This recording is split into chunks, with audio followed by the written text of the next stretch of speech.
ಸ್ನೇಹಿತರೆ, ಒಂದು ಅದ್ಭುತವಾದಂತಹ ಒಂದು ಕೆಲಸ ಇವತ್ತು ನಡೀತು. ಏನಪ್ಪಾ ಅಂದರೆ ಚಾಮರಾಜ ಡಬಲ್ ರೋಡಲ್ಲಿ ಸ್ವಚ್ಛತೆ ಅಭಿಯಾನ ಪ್ರಾರಂಭ ಆಗಿದ್ದಾರೆ. ಬನ್ನಿ, ನಮ್ಮ ಮೈಸೂರು ಮಹಾನಗರ ಪಾಲಿಕೆಯ ನೂತನ ಆಯುಕ್ತರಿದ್ದಾರೆ. ಮೇಡಮ್ ನಮಸ್ಕಾರ. ನಮಸ್ಕಾರ.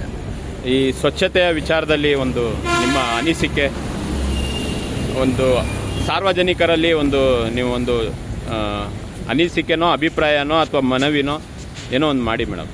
ಇವಾಗಷ್ಟೇ ನಾವು 80ನೇ ಸ್ವಾತಂತ್ರ್ಯೋತ್ಸವ ಅಂಗವಾಗಿ ಇವತ್ತು ಸುಮಾರು 80 ಸ್ಥಳಗಳಲ್ಲಿ ಶಾಶ್ವತವಾಗಿ ಸ್ವಚ್ಛತೆಯನ್ನು ಕಾಪಾಡುವಂಥ ಕಾರ್ಯಕ್ರಮಕ್ಕೆ ನಾವೆಲ್ಲರೂ ಚಾಲನೆ ನೀಡಿದ್ದೀವಿ. ಈಗ ಒಂದು ಸ್ಪಾಟಲ್ಲಿ ನಾವು ನೋಡಿದ್ವಿ ಎಷ್ಟು ಸಾರ್ವಜನಿಕರು ಏನೆಲ್ಲ ಕಸವನ್ನು ತಂದು ಬೀದಿಗೆ ಹಾಕಿದ್ದಾರೆ ಅಂಥೇಳಿ. ನಮಗೇನೆ ತೆಗಿಲಿಕ್ಕೆ ಅಷ್ಟು ಕಷ್ಟ ಆಗುವಾಗ ಇನ್ನು ಪೌರಕಾರ್ಮಿಕರಿಗೆ ಎಷ್ಟು ಕಷ್ಟ ಆಗುತ್ತೆ.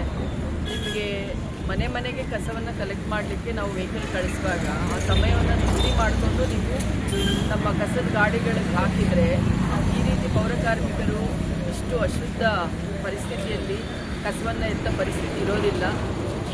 ತುಂಬ ಕಷ್ಟ ಇರುತ್ತೆ. ಹಾಗಾಗಿ ನಾವೆಲ್ಲರೂ ಶಿಕ್ಷಿತರಿದ್ದೀರ.